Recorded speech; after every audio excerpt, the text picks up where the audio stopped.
અધીરામસિંહના ઘરમાં ખૂબ ચહલપહલ હતી. લગ્નની તૈયારીઓ વચ્ચે આવતી હાસ્યની લહેરો, ઠાકુર ગીતો અને ઢોલની અવાજે માહોલને ઉત્સવમય બનાવ્યો હતો.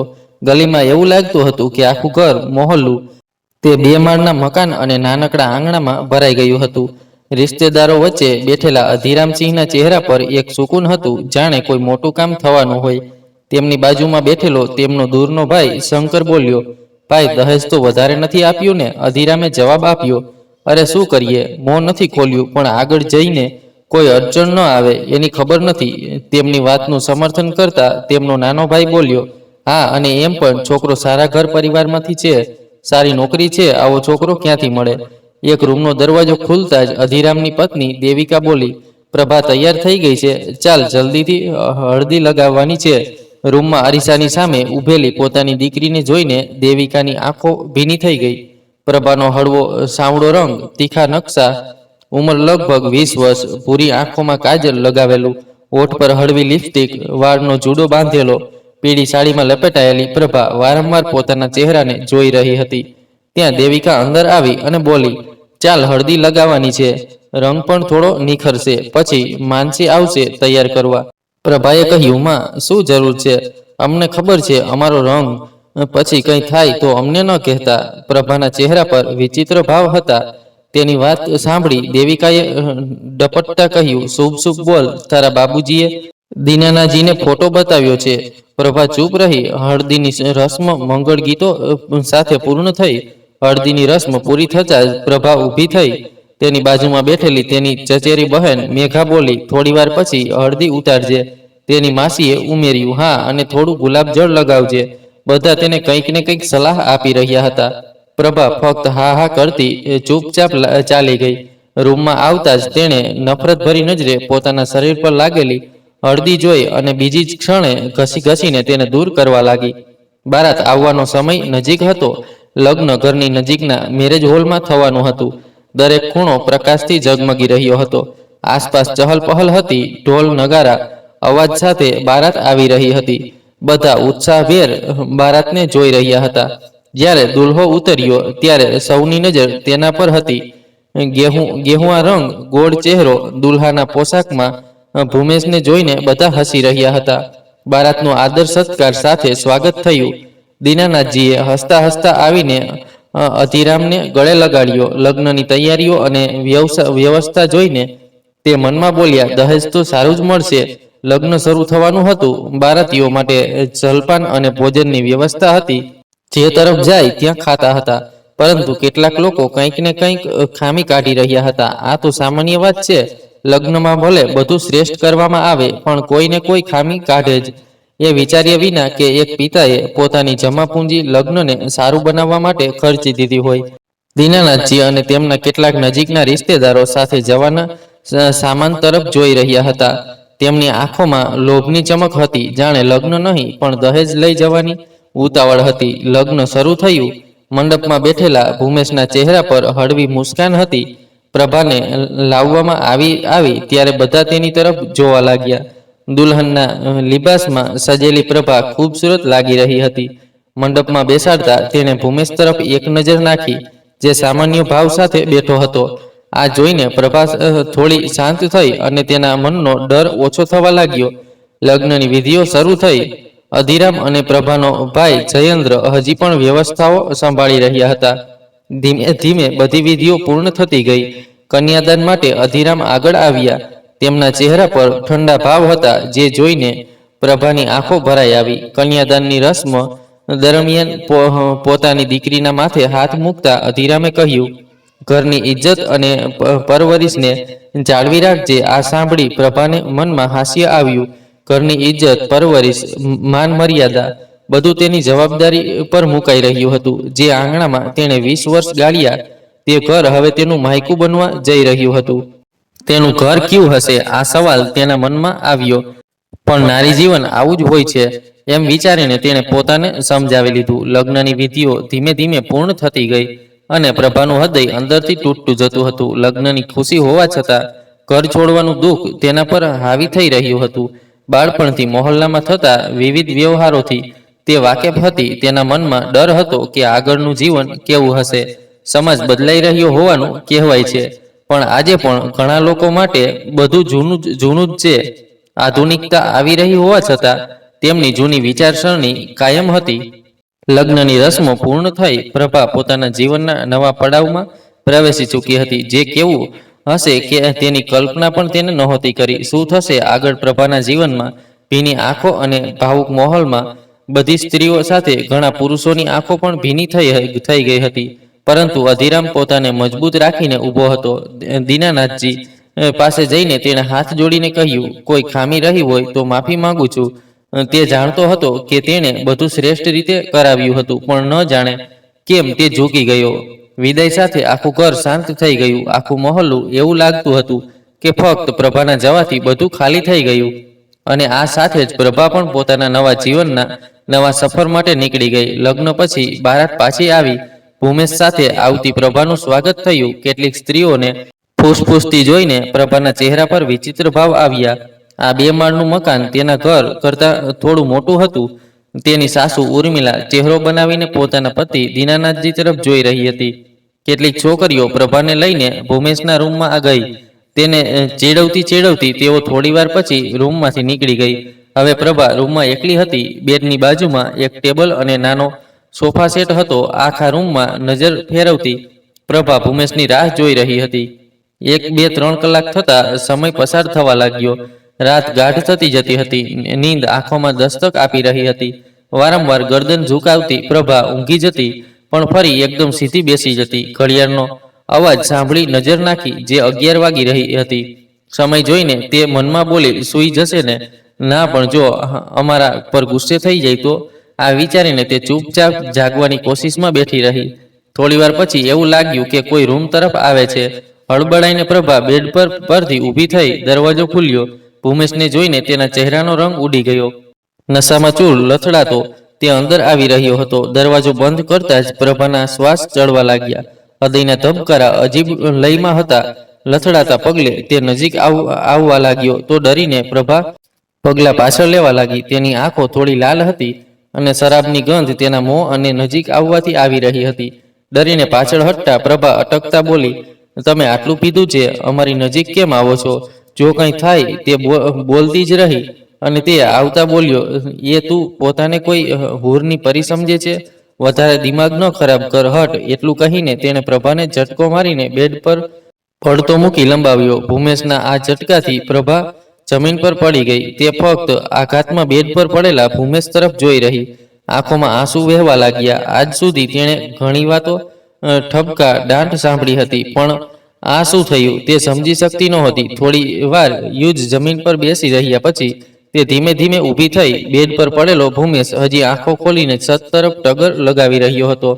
ડરેલી સહમેલી પ્રભાએ તેને એક નજર જોયો અને બીજી તરફ પગલા ભરવા લાગી. ત્યાં ભૂમેશનો અવાજ આવ્યો, પાણી લાવો. આ સાંભળતા જ પ્રભા હળબળાઈને ઝડપથી ટેબલ પર રાખેલા જગમાંથી પાણી કાઢીને ભૂમેશ તરફ ગ્લાસ આગળ કરવા લાગી. પણ ડર એટલો હતો કે તેના હાથ કાંપી રહ્યા હતા. પાણીનો ગ્લાસ લઈને ભૂમેશે તેને બાજુમાં મૂકી દીધો અને બેસીને કહેવા લાગ્યો, આટલું કેમ ડરે છે? તેની વાત સાંભળીને પણ પ્રભાની હિંમત ન થઈ કે કંઈ બોલે. તેને પોતાની બાજુમાં બેસાડીને ભૂમેશ તેની એકદમ નજીક આવીને બેઠો. શરાબની ગંધના કારણે પ્રભા માટે ત્યાં બેસવું મુશ્કેલ થઈ રહ્યું હતું. તેને જોતા ભૂમેશે તેના લહેંગાનો દુપટ્ટો તેના શરીરથી અલગ કરી દીધો. પ્રભાની ગભરામણ વધવા લાગી. તેના ચહેરા પર ડર સ્પષ્ટ દેખાતો હતો, પણ તેની ગભરામણ, ડર કે ખચકાટ પર ધ્યાન આપ્યા વિના ભૂમેશે પોતાનો ચહેરો તેની નજીક લઈ ગયો. પરંતુ પ્રભાએ પોતાનો ચહેરો ફેરવીને બીજી બાજુ કરી દીધો. ભૂમેશે ચીડાઈને અને ગુસ્સાભરી નજરે તેને જોયું. બીજી જ ક્ષણે પ્રભાને બેડ પર ધકેલતા તે બોલ્યો, મારી પત્ની છે તું? તે નજીક આવીને તેને એકટક જોતા બોલ્યો, મારા બાપે મને તારા ચક્કરમાં ફસાવી દીધો. આ સાંભળીને પ્રભાના મનમાં રહેલી નાનકડી આશા પણ તૂટવા લાગી. તેના પર ધ્યાન આપ્યા વિના, તેની મંજૂરી વિના ભૂમેશને તેના પર અધિકાર મળી ગયો હતો, કારણ કે તે તેની પત્ની હતી. સવારે જ્યારે પ્રભાની આંખો ખુલી ત્યારે ઉઠવાની હિંમત નહોતી થતી. તે ધીમે ધીમે પોતાના કપડાં સરખા કરીને ઊભી થવા લાગી. નજીકમાં સૂતેલા ભૂમેશ પર નજર પડતા જ તેની આંખોમાં ડરની સાથે ભીનાશ ઝબકી. રૂમમાંથી બહાર નીકળવાનું વિચાર્યું, પણ પછી ઉલઝણમાં પડી ગઈ. રૂમની બહાર જાય કે નહીં? બાથરૂમ કઈ બાજુ હશે? આ સવાલો તેના મનમાં ચાલી રહ્યા હતા. થોડી મિનિટો સુધી વિચારતી રહી. પછી જ્યારે તેણે ભૂમેશને ઉઠતો જોયો તો ધીમે બોલી, નહાવું છે, બાથરૂમ કઈ બાજુ છે? બગાસું ખાતા ભૂમેશે તેની વાત સાંભળી. તેને એક નજર જોઈ બેડ પર પડેલો પોતાનો કુર્તો ઉપાડીને પહેરતા બોલ્યો, ચાલ બતાવું છું. આ ઘરમાં બધું પ્રભા માટે અજાણ્યું હતું. અહીં બરાબર વ્યવસ્થિત થવામાં થોડો સમય લાગશે, પણ હવે અહીં જ રહેવાનું હતું. તેથી બધા સાથે તાલમેલ બેસાડવા સિવાય કોઈ રસ્તો નહોતો. રૂમમાં બેઠેલી પ્રભા આ સમયે ખૂબ એકલવાયુ અનુભવી રહી હતી.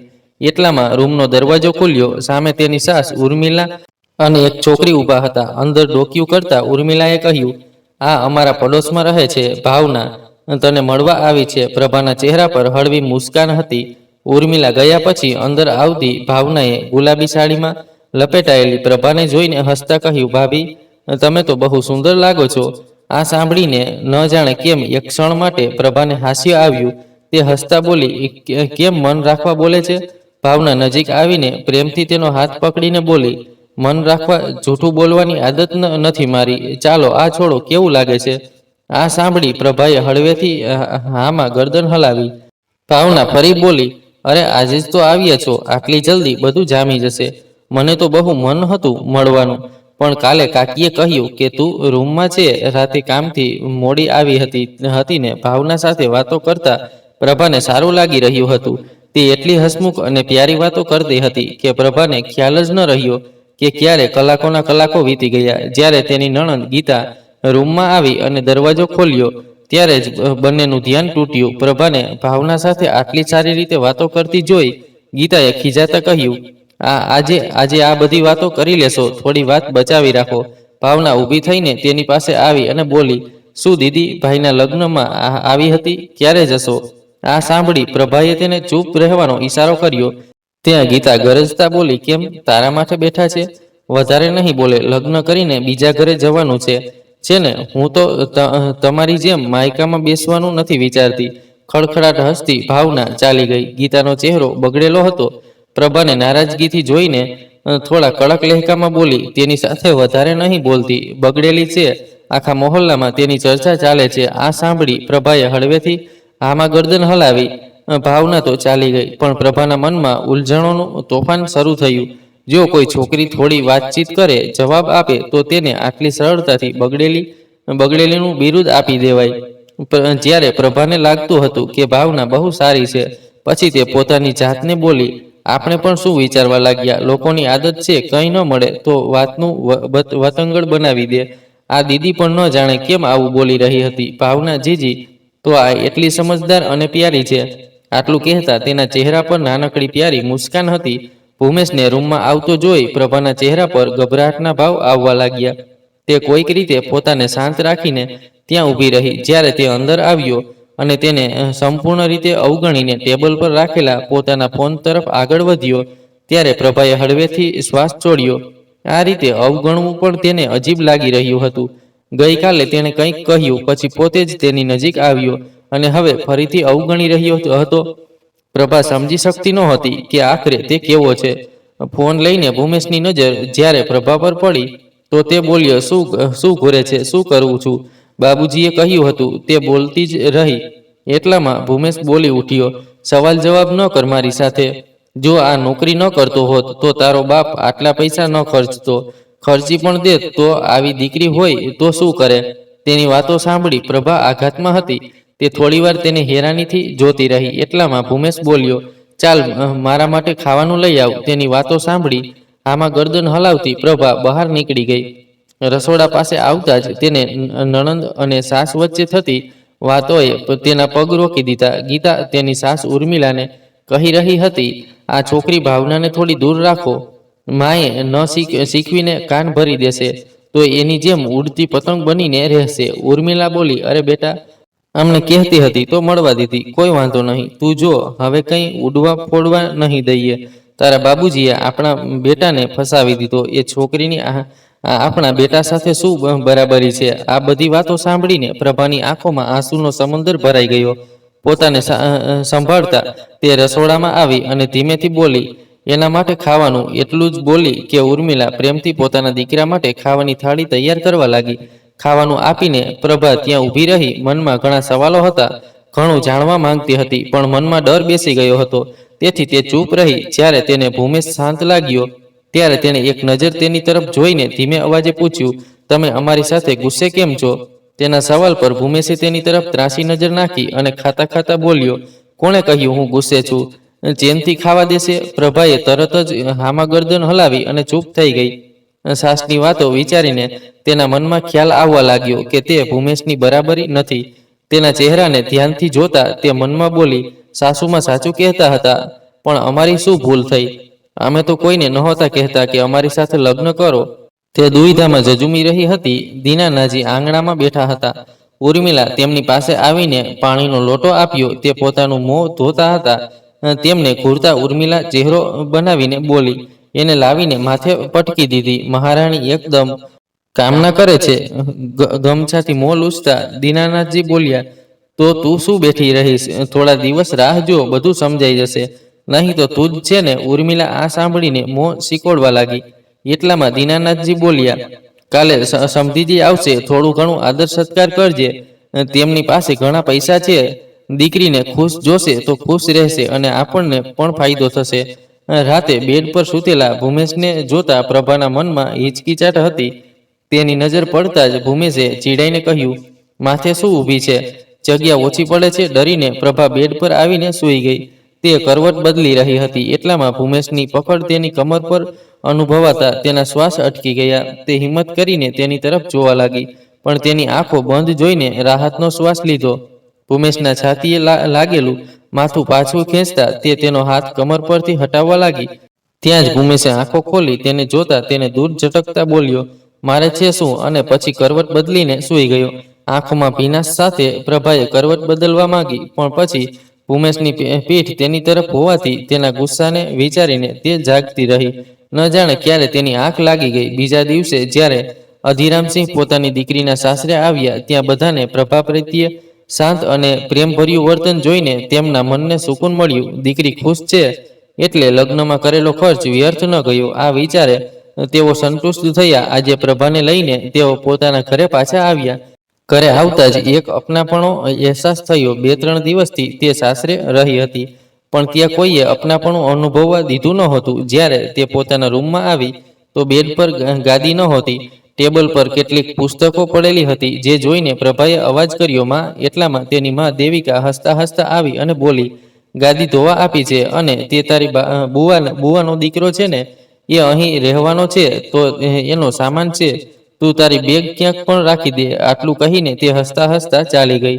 પણ ફરી એકવાર પ્રભાને સવાલો સાથે છોડી ગઈ. ગઈકાલે જે ઘર જે રૂમ તેનું હતું, તેમાં 2-3 દિવસમાં જ ફેરફાર શરૂ થઈ ગયો હતો. જાણે તે હવે લાંબા સમય સુધી અહીં રહેવા નથી આવવાની.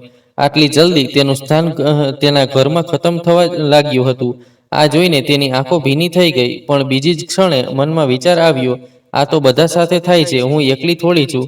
આ વિચારીને હસતા હસતા એક ખૂણામાં પોતાની બેગ મૂકતા પ્રભા મનમાં બોલી, કોઈ વાંધો નહીં, અમારે તો 2 જ દિવસમાં જવું જ છે ને. પોતાના ઘરને માયકું કહેતા કહેતા તેને અહેસાસ થયો કે એ ઘર પણ તેનું ક્યાં હતું. ત્યાં પણ તો તે બીજા ઘરથી આવેલી હતી, જેને પોતાનું સ્થાન બનાવવામાં ન જાણે કેટલો સમય લાગવાનો હતો. પોતાના ઘરમાં પ્રભાનું મન લાગી રહ્યું હતું. જ્યારે માએ સસરાના વર્તન વિશે પૂછ્યું તો તે હસતા હસતા કંઈક કહેવા માંગી.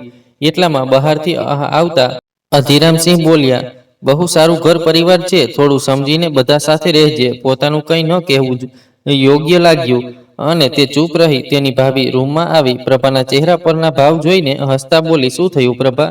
કંઈ નહીં. પ્રભાએ વાત ટાળી. તેની બાજુમાં બેસતા ભાભીએ ગંભીરતાથી કહ્યું, જો વધારે વિચારવું નહીં. ઘરમાં હોય કે એ ઘરમાં જ્યાં પણ રહીશ, કોઈને કોઈ દબાવશે જ. હવે તો તારું લગ્ન થઈ ગયું છે. તું જાણે છે ને કે માયકામાં વધારે દિવસ કોઈ સહન નથી કરી શકતું. લોકોનું કામ છે સંભળાવવું. બાઉજી કંઈ નથી કરી શકતા. પ્રભાએ હામાં ગરદન હલાવી. તે સમજી ગઈ હતી કે હવે આ ઘરમાં નહીં, પણ એ ઘરમાં જ કોઈક રીતે રહેવું પડશે. 2 દિવસ પછી જ્યારે તે સાસરે પાછી આવી, ત્યારે અધીરામસિંહે તેની સાથે ઢગલો સામાન મોકલ્યો. આ જોઈને દીનાનાથજીએ ચમકતી આંખોથી ઉર્મિલાને ઈશારો કર્યો. ઉર્મિલા અને ગીતા બંને કપટભરી મુસ્કાન સાથે હસી પ્રભા જ્યારે પોતાના રૂમમાં આવી ત્યારે ભૂમેશ કામ પર જવા માટે તૈયાર થઈ રહ્યો હતો. તેને જોઈને તે બોલ્યો, બહુ જલ્દી આવી ગઈ. આ સાંભળી પ્રભાને ન જાણે કેમ લાગ્યું કે તે તેને સંભળાવી રહ્યો છે. તમે નારાજ થઈ ગયા? અમે જતા હતા તો પણ નથી કહ્યું, પ્રભાએ પૂછ્યું. પણ ભૂમેશે તેનું અવગણના કરી આખો દિવસ ઉર્મિલા કંઈક ને કંઈક કામ કરાવતી રહી. થાકીને સાંજે ખાવાનું બનાવીને પ્રભા રૂમમાં આવી. એટલામાં ભૂમેશ આવી ગયો. તેને બેઠેલી જોઈને ચીડાઈને બોલ્યો, માં રસોડામાં છે અને તું અહીં આરામ કરે છે? ના, હમણાં જ બધું કર્યું. પ્રભા બેડ પરથી ઊભી થતા બોલી. તે ચીડાઈને તેને ઘૂરતા બોલ્યો, વધારે તારી મોટા ઘરવાળી આદતો ન લગાવ. અમારા ઘરનું કામ જાતે જ થાય છે. આ સાંભળી પ્રભા આઘાતમાં હતી. કંઈક બોલવા જતી હતી પણ ભૂમેશનો ગુસ્સો જોઈને ડરી ગઈ. પ્રભાના પિતા અધીરામસિંહ કડક સ્વભાવના અને થોડા રૂઢિચુસ્ત હતા. જ્યારે પણ તેઓ કોઈ વાતે ગુસ્સે થતા કે ઠપકો આપતા, જે અવારનવાર થતું, ત્યારે પ્રભા ડરેલી એક બાજુ ઊભી રહેતી. ભૂમેશનો ગુસ્સો જોઈને પણ તે ડરેલી ઊભી હતી અને આમ ઊભેલી જોઈ ભૂમેશ ચીડાઈને બોલ્યો, જઈને પાણી લાવી શકે છે ઓછામાં ઓછું, કે એ પણ નહીં થાય. ન જાણે બાબુજીને શું થયું હતું. ચીડાઈને તે પોતાની બેગ પકડીને જૂતા ઉતારવા લાગ્યો. પ્રભા ડરેલી રૂમમાંથી બહાર નીકળી. તેની આંખોમાં આંસુનો સમંદર હતો. ધીમે ધીમે સમય પસાર થઈ રહ્યો હતો. ક્યારેક સાસ, ક્યારેક પતિ, ક્યારેક આસપાસના લોકો, બધાના મોંએથી કંઈક ને કંઈક ખોટું સાંભળવું પડતું હતું. પ્રભાને ડર હતો કે તેના રંગને લીધે બધા સંભળાવશે, પણ અહીં તો એથી પણ વધુ બીજું કંઈક હતું જે સાંભળવું પડતું. સમાજમાં બદલાવની વાતો થતી હતી, પણ આજે પણ ઘણી જગ્યાએ દીકરી પર રોકટોક કે બહુ પર બિનજરૂરી અત્યાચાર થતા હતા. જે છોકરી પોતાનું ઘર છોડીને નવા ઘરને પોતાનું માને તેને અપનાપણું અનુભવવાને બદલે વાત વાતે સંભળાવવામાં આવતું. પ્રભા માટે વધુ મુશ્કેલ હતું, કારણ કે તે ખૂબ શાંત સ્વભાવની હતી. લોકોની વાતોને જવાબ આપવો, કોઈ પર ગુસ્સો બતાવવો, આ બધું તે નહોતી કરી શકતી. એટલે તેને વધુ દબાવવામાં આવતી. કહે છે ને, જે દબાય છે તેને જ દબાવવામાં આવે છે. એક દિવસ રૂમમાં બેઠેલી પ્રભા પાસે ભાવના આવી. તેના ચહેરા ઉપરની ઉદાસી જોઈને હસતા બોલી, ઓ ભાભી, લગ્નને હજી 1 મહિનો જ થયો અને તું મૂર્છિત થવા લાગી. હું જાણું છું ભૂમેશભાઈ સાથે રહેવું મુશ્કેલ છે, પણ એટલું પણ નહીં. પ્રભાની આંખો ભીની થઈ. ભાવનાની નજર જ્યારે તેના હાથ પરના નિશાન પર પડી તો તે ગંભીરતાથી બોલી, જેટલું સહન કરશે એટલું લોકો તને દબાવશે. આ સમાજમાં કોઈ નહીં જુએ કે તારી પીડા શું છે, તો શા માટે આ બધું સાંભળવું? આપણી આદત જ થઈ ગઈ છે. માં કહે છે આ ઘર આપણું છે અને પોતાના ઘરમાં જેમ તેમ રહેવું જ પડે. પ્રભાને ગૂંગણામણ થઈ રહી હતી. જે ભાવના સમજી રહી હતી. પ્રભાના ખભે હાથ મૂકીને તે હસતા બોલી, કારણ કે છોકરી માટે હંમેશા રોકટોક, હદો, કેવી રીતે હસવું, કેવી રીતે બોલવું, કેવી રીતે રહેવું, બધું શીખવવામાં આવે છે. જે ઘરમાં વર્ષો રહો ત્યાં જીવન નથી જીવી શકાતું. અને લગ્ન પછી જો પતિ કે ઘરવાળા કંઈ કહે તો એડજસ્ટ કરો અને રહો. જો બધું છોડીને પોતાના ઘરે જાઓ તો લોકોની આંખોમાં ખટકવા લાગો. મા બાપ ફરી સમજાવીને પાછા મોકલે છે. જ્યારે સ્ત્રીના અસ્તિત્વને સ્ત્રી જ દબાવવા લાગે તો પુરુષ પાસે શું આશા રાખવી? ભાભી, બદલાયેલા લોકો ઘણા છે, પણ એવા પણ ઘણા છે. ખેર, બહુ જ્ઞાન આપી દીધું. બસ એટલું જ કહીશ કે આ લોકોની એટલી જ સાંભળજે જેટલું સાંભળી શકે. પ્રભા ભાવનાની વાતો પર વિચારવા મજબૂર થઈ. તે સાચું જ કહેતી હતી. તેણે એકવાર ભાવનાને જોયું, પછી હસતા બોલી, તું બહુ સારી છે. અમને તો આજ સુધી તારા જેવું કોઈ મળ્યું જ નથી. તેની આંખોમાં ચમક હતી, જે જોઈને ભાવનાના હોઠ પર નાનકડી મુસ્કાન આવી. ભાવનાની વાતો હજી પણ પ્રભાના મનમાં ગુંજી હતી. તે સાચું જ કહેતી હતી. આ વિચારતા તે રૂમમાંથી બહાર આવી રસોડામાં જઈને ખાવાનું બનાવવા લાગી. ઉર્મિલાએ જ્યારે પછી જવા કહ્યું તો તે ધીમેથી બોલી, બસ થઈ ગયું, તમે શા માટે પરેશાન થશો? તેની વાત પર ઉર્મિલા ચીડાઈને કંઈક કહેવા જતી હતી. એટલામાં દીનાનાથજીનો અવાજ આવ્યો, અરે ભૂમેશની માં, થોડું અમારા માટે પાણી લાવ. નાકમો સિકોતરી ઉર્મિલા પાણી લઈને રસોડામાંથી બહાર નીકળી ગઈ. રાતે ખાવા પછી રસોડામાં બધું નિપટાવીને પ્રભા રૂમમાં જવા લાગી. એટલામાં આવતી ઉર્મિલા બોલી, જઈને સવારની શાકભાજી કાપીને રાખ. જી. આટલું કહીને પ્રભા શાંતિથી રસોડામાં પાછી આવી અને કામમાં લાગી ગઈ. બધું નિપટાવીને જ્યારે રૂમમાં આવી તો ભૂમેશને ચેનથી સૂતેલો જોઈને એક ખોટ લાગી. આંખો ભરાઈ આવી, પણ પોતાને સંભાળતા તે ચૂપચાપ બેડની બીજી બાજુએ સૂઈ ગઈ. સવારે ભૂમેશ જ્યારે ઓફિસ જવા નીકળ્યો ત્યારે પ્રભાએ તેનો ખાવાનો ડબ્બો ટેબલ પર મૂકતા કહ્યું, ખાવાનું લઈ આવ્યા. પહેલા ચા લાવ, ભૂમેશે કહ્યું. તે ચાલી ગઈ. થોડી વાર પછી ચાનો પ્યાલો લઈને રૂમમાં આવી. ચા આપીને તે ત્યાં ઊભી રહી. મનમાં કેટલીક વાતો હતી જે તે ભૂમેશ સાથે કરવા માંગતી હતી, પણ જેવું જ તેના હોઠ પર ખોલવા ગયા, ભૂમેશ બોલી ઉઠ્યો, હવે માથે શું ઊભી છે? ખાવાનું લાવ. પ્રભાના ખુલતા હોઠ હવે સંપૂર્ણ બંધ થઈ ગયા. ભૂમેશના મોંએથી પ્રેમભર્યા શબ્દો સાંભળવા મુશ્કેલ હતા. કદાચ એવો જ છે. આ વિચારીને પ્રભા રૂમમાંથી બહાર નીકળી ગઈ. દીનાનાથજી અને ઉર્મિલાનું ધ્યાન પ્રભા પર ક્યારેક નહોતું. ઉર્મિલા તો ફક્ત સંભળાવવાનું કામ કરતી, પણ હવે પ્રભા તેમની વાતો પર વધુ ધ્યાન નહોતી આપતી. બાકી બધું તો તે અવગણી દેતી, પણ ભૂમેશની વાતો અને તેનું પ્રભા પર બિલકુલ ધ્યાન ન આવતું. આ બધું તેને અંદરથી ખૂંચતું હતું. તેના મનમાં ફક્ત એક જ સવાલ આવતો, જો તે તેને આટલી નાપસંદ હતી તો લગ્ન કેમ કર્યા? તેની નજીક કેમ આવ્યો? તેમાં શું ખામી છે? પોતાની અંદર ખામીઓ તો દેખાવા લાગી હતી, પણ તે સમજી નહોતી શકતી કે તેને કેવી રીતે સુધારવી. અને જો તેમાં ખામી નહીં હોય તો શું બધું ઠીક થઈ જશે? પોતાની કેટલીક ખામીઓ સુધારવાની કોશિશમાં પ્રભા હવે લાગી ગઈ હતી. પોતાના વર્તનમાં, બોલવાની રીતમાં ધીમે ધીમે તે પોતાને બદલવા લાગી હતી. એક દિવસ સવારે ચાનો પ્યાલો લઈને પ્રભા રૂમમાં આવી. તેણે ભૂમેશને ચા આપી. હંમેશની જેમ તેના પર ધ્યાન આપ્યા વિના ભૂમેશ ચા પીવા લાગ્યો, પણ પ્રભાની નજર હજી પણ તેના પર જ હતી. તેની નજીક બેસીને તે ધીમેથી બોલી, તમને અમારી સાથે કોઈ નારાજગી છે? ભૂમેશ ચીડાઈને બોલ્યો, કેમ બરાબર એક જ વાત કરે છે? પણ પછી શાંત લહેકામાં બોલ્યો, કોઈ વાત નથી.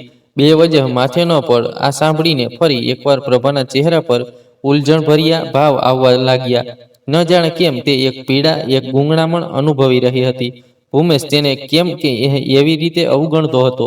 જો આટલી નફરત હતી તો લગ્ન કેમ કર્યા? તેની નજીક કેમ આવ્યો? આ જ સવાલ તેના મનમાં ફરતા હતા. હવે તેની આસપાસ એવું કોઈ નહોતું જે તેની મનની પીડા સમજે, તેની સાથે સારી રીતે વાત કરે, તેના દિલમાં શું છે તે જાણવા માંગે. પ્રભાને એકલા રહેવાની આદત પડી ગઈ હતી. એક સાંજે રૂમના બહારના દરવાજે ખટખટનો અવાજ આવ્યો. પ્રભાના મનમાં સવાલ આવ્યો, આ સમયે કોણ હશે? એ પણ પાછળના રસ્તેથી. તેણે પાછળ જઈને દરવાજો ખોલ્યો તો હસતી ભાવના ઊભી હતી. તેને જોઈને પ્રભાના ચહેરા પર નાનકડી મુસ્કાન આવી.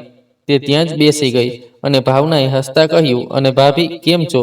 પ્રભા હસીને હામાં ગરદન હલાવી. ભાવનાએ આંખો નચાવીને ચહેકતા અવાજે કહ્યું, જો આખો મહોલ્લો મારા લગ્નની પાછળ પડ્યો છે. અહીં કોઈની સાથે વાત બનતી નથી. મા બાબુજી પછી તને મારા હીરોની ઓળખાણ કરાવવું. આ સાંભળી પ્રભાએ ઉત્સુકતાથી આજુબાજુ જોયું. એટલામાં દરવાજા તરફથી એક યુવક બહાર આવ્યો. તેને પોલીસની વર્દીમાં જોઈને પ્રભા એક ક્ષણ માટે ગભરાઈ, પણ ભાવનાએ હસતા કહ્યું, આ છે મારો મંગેતર અંશુલ. ડર નહીં, પોલીસમાં છે, પણ એટલો ડરામણો નથી. આટલું કહેતા તે હસી અને અંશુલ પણ હસ્યો. પ્રભાને પણ હાસ્ય આવ્યું. અંશુલે હસતા હસતા પ્રભા સાથે વાત કરી. તેની વાત કરવાની રીત, ભાવના પ્રત્યેનું તેનું વર્તન અને તેના માટે દેખાતો પ્રેમ જોઈને ભાવના ચહેરા પર એક અલગ જ ખુશી હતી. ભાવના અને અંશુલને જોઈને તે ચમકતી આંખોથી ચહેકતા બોલી, તમે બંને બહુ સારા છો, ખૂબ ખૂબ, અને સાથે તો એથી પણ સારા લાગો છો. ભગવાન તમને હંમેશા સાથે અને ખુશ રાખે. આ સાંભળી બંને હસતા બોલ્યા, થેન્ક યુ ભાભી. ભાવના અને અંશુલનો સંબંધ, તેમની વચ્ચેનો પ્રેમ જોઈને પ્રભાની આંખોમાં એક અલગ ચમક હતી. રાતે ભૂમેશ ખૂબ મોડો આવ્યો. રૂમમાં આવતા જ જાગતી પ્રભા પર નજર પડી તો બોલ્યો, સૂઈ કેમ નથી? તેની આહટથી પ્રભા ઊભી થઈ ગઈ હતી. તેણે ભૂમેશ તરફ જોઈને કહ્યું, તમે નહોતા આવ્યા તો બસ, એટલે ખાવાનું લાવ. ભૂમેશે બેગ મૂકીને રૂમમાંથી બહાર નીકળી ગયો. થોડી વાર પછી હાથ મોં ધોઈ કપડાં બદલીને રૂમમાં આવ્યો ત્યારે પણ પ્રભા યથાવત ઊભી હતી. તે ચૂપચાપ બેડ પર સૂઈ ગયો. પ્રભા હજી ઊભી હતી. થોડી મિનિટ પછી તેની નજીક આવી તો ભૂમેશે કરવટ બદલી. પ્રભાએ કંઈક કહેવું હતું, પણ તેની કરવટ બદલવાથી તે સંપૂર્ણ ખામોશ થઈ ગઈ. તેનું મન વારંવાર ભાવના અને અંશુલની વાતો પર જઈ રહ્યું હતું. ફરી એકવાર હિંમત કરીને પ્રભાએ ભૂમેશની થોડી નજીક ખસીને સવાલ કર્યો, આજે તમને આવતા બહુ મોડું થઈ ગયું? આ સાંભળી ભૂમેશે ગરદન ફેરવીને તેનો જોવા લાગ્યો. તેના આવા જોવાથી પ્રભા થોડી પાછળ ખસી. તેને યથાવત જોતા ભૂમેશ ચીડાઈને બોલ્યો, તો તારી પાસે પૂછીને કામ કરવું તને શું પડી છે? આટલું કહીને તે ફરી શાંત થઈ ગયો. પ્રભાને લાગ્યું કે એક સવાલ કરીને તેણે મોટી ભૂલ કરી. તે ચૂપચાપ સંકોચાઈને બેડ પર સૂઈ ગઈ. બીજી જ ક્ષણે ભૂમેશનો અવાજ આવ્યો, વધારે જાસૂસી કરવાની જરૂર નથી. આ હવે લગભગ રોજનું હતું. પ્રભા ખૂબ એકલવાયુ અનુભવતી હતી. ઘરમાંથી વાતો કરતી, પણ વધુ કંઈ કહી નહોતી શકતી. ઉર્મિલાના વર્તન સાથે રહેવાની આદત પડી ગઈ હતી, પણ ભૂમેશનું પ્રભા પ્રત્યેનું વર્તન બદલાયું નહોતું. બસ આ જ વાત તેને ખૂબ ખૂંચતી હતી. ભાવના અને અંશુલને ક્યારેક પાછળના રસ્તે મળી લેતી તો મન ખુશ થઈ જતું. તેમની વચ્ચે પ્રેમ હતો. અંશુલ કેટલો સમજદાર અને ધ્યાન રાખનારો હતો તે ભૂમેશના પણ જોવા માંગતી હતી, પણ એવું ક્યારેય થયું નહોતું. આજે ભૂમેશ ઘરે જ હતો. દીનાનાથજી અને ઉર્મિલા કોઈ રિશ્તેદારના ત્યાં ગયા હતા. ઘરનું કામ નિપટાવીને થાકેલી પ્રભા રૂમમાં આવીને સૂઈ ગઈ. એ સમયે ભૂમેશ કદાચ ઘરે નહોતો, પણ તેને ધ્યાન નહોતું આપ્યું. થોડી વાર પછી આહટ થતા તે તરત ઊભી થઈ ગઈ. રૂમમાં આવતા ભૂમેશના ચહેરા પર મુસ્કાન જોઈને પ્રભાએ ઠંડો શ્વાસ લીધો. તે ખુશ હતો આ વિચારીને તે તેની નજીક આવતા બોલી, તમને કંઈ જોઈએ? ભૂમેશે હસતા તેને જોઈને કહ્યું, ના, આજે તે થોડો અલગ લાગતો હતો. પ્રભાને પૂછવું હતું, પણ ક્યાંક ગુસ્સે ન થઈ જાય એ વિચારીને ચૂપ રહી. થોડી વાર પછી રાતના ખાવા માટે પૂછવા આવી ત્યારે ભૂમેશને કોઈ કામમાં વ્યસ્ત જોયું. તે અંદર આવી. આજે પહેલીવાર તેની હાજરી પ્રભાને થોડી રાહત આપી રહી હતી. નજર ચોરીને તે વારંવાર તેને જોતી હતી. થોડી વાર પછી ભૂમેશ ઊભો થયો. બેડ પર સૂતેલી પ્રભાને હળવી નીંદમાં જોઈને તે પોતાની જાતમાં બબડ્યો, સૂઈ પણ ગઈ. બસ આ જ કામ થાય છે એને. આટલું કહેતા થોડા જોરથી બોલ્યો, આજે ખાવાનું મળશે. તેનો અવાજ એટલો જોરદાર હતો કે પ્રભા એક જ વારમાં ઊભી થઈ ગઈ. તે હડબડાઈને બોલી, આપું છું. ખાવા પછી રૂમમાં આવીને ભૂમેશે ફોન જોયો. ફોન જોઈને તરત જ તેણે કોઈને ફોન કર્યો અને કાને લગાવતા બોલ્યો, થોડો વ્યસ્ત હતો? હા હા બિલકુલ, તે વાત કરી રહ્યો હતો એટલામાં પ્રભા આવી. ત્યાં સુધીમાં તેણે ફોન મૂકી દીધો. પ્રભાને એક નજર જોઈને બોલ્યો, શું થયું? આમ કેમ જોતી હતી? શરમાતા પ્રભાએ તરત નજર નીચી કરી અને બોલી, ના કાંઈ નહીં. ભૂમેશે તેની તરફ પગલાં ભર્યા, જેનાથી તે થોડી ગભરાવા લાગી. લગભગ 3 મહિનાથી તે તેની સાથે રહેતી હતી, પણ તેની નજરમાં તેનું કોઈ મહત્વ દેખાતું નહોતું. તે ક્યારેય બરાબર વાત પણ નહોતો કરતો, હંમેશા ગુસ્સો જ કાઢતો. એટલે પ્રભાના મનમાં ડર બેસી ગયો હતો. તેની નજીક આવતા ભૂમેશને જોતા તે પાછળ હટવા માંગતી હતી, પણ ત્યાં સુધીમાં તેણે તેની કમર પર પોતાના હાથની સખત પકડ બનાવી લીધી હતી. પ્રભાને અંદાજો આવી ગયો હતો કે તેનું આગલું પગલું શું હશે. તેણે ધીમેથી હોઠ ખોલતા કહ્યું, તમે? ઓહ! તેના આવું બોલવાથી ભૂમેશે તેના પર ઊંડી નજર નાખી અને બીજી જ ક્ષણે તેને ખેંચીને પોતાની એકદમ નજીક કરતા બોલ્યો, શું બોલે છે? પ્રભા ચૂપ થઈ ગઈ. ભૂમેશની નજીક હતી. મનમાં એક વિચિત્ર ઉલઝણ અને કેટલાક સવાલો હતા, પણ વિના કંઈ બોલે હંમેશની જેમ સંપૂર્ણ સમર્પણ કરવા સિવાય કોઈ રસ્તો નહોતો. અડધી રાતે સૂતેલા ભૂમેશને ટગર લગાવીને જોતી પ્રભાની આંખોમાં સૂનાપણ હતું. મનમાં ઘણા સપના હતા. પોતાના રંગને કારણે તે અવારનવાર સાંભળતી આવી હતી, એટલે તેને આશા નહોતી કે કંઈક સારું મળશે. પણ લગ્નના મંડપમાં શાંત દેખાતા ભૂમેશને જોઈને તેના મનમાં એક આશા જાગી હતી. પણ ખૂબ સરળતાથી અને ઝડપથી તે બધી આશાઓ તૂટતી જઈ રહી હતી. શું ભૂમેશ માટે તે ફક્ત એક જરૂરિયાત હતી? આ સવાલ મનમાં આવતા જ આંખોમાંથી આંસુની ધારા વહેવા લાગી. જ્યાં ભૂમેશ ચેનથી સુકૂનની નીંદમાં સૂતો હતો, ત્યાં પ્રભા બેચેન થઈને કરવટ બદલતી હતી. મનમાં ફક્ત સવાલો જ બચ્યા હતા, જેના જવાબ કોઈ આપી શકે તેમ નહોતું, કારણ કે તેની મનની આ પીડાનો કોઈ અંદાજો નહોતો અને ન તો કોઈ કંઈ કરતું હતું. એટલે તે પણ ખામોશીથી અંદર બધું દબાવી રહી હતી. વારંવાર કરવટ બદલવાથી ભૂમેશની આંખો ખુલી ગઈ. પ્રભાને કરવટ બદલતી જોઈને તે ઝંઝુલાઈને બોલ્યો, ન તો સૂવે છે ન સૂવા દે છે. ચૂપચાપ એક જગ્યાએ સૂઈ જા. ભૂમેશની વાત સાંભળીને પ્રભાએ કંઈ ન કહ્યું, પણ અંદરથી એક વિચિત્ર ગૂંગણામણ અનુભવવા લાગી. તે બેડ પરથી ઉઠી અને ધીમે ધીમે પોતાના રૂમમાંથી બહાર નીકળી ગઈ.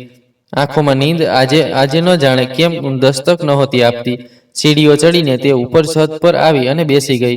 ખુલ્લા આકાશને જોતા ખુલ્લી હવામાં પણ તેના મનની ગૂંગણામણ ઓછી થવાનું નામ નહોતી લેતી. થોડા ઊંડા શ્વાસ લઈને તે પોતાને શાંત કરવાની કોશિશ કરી રહી હતી.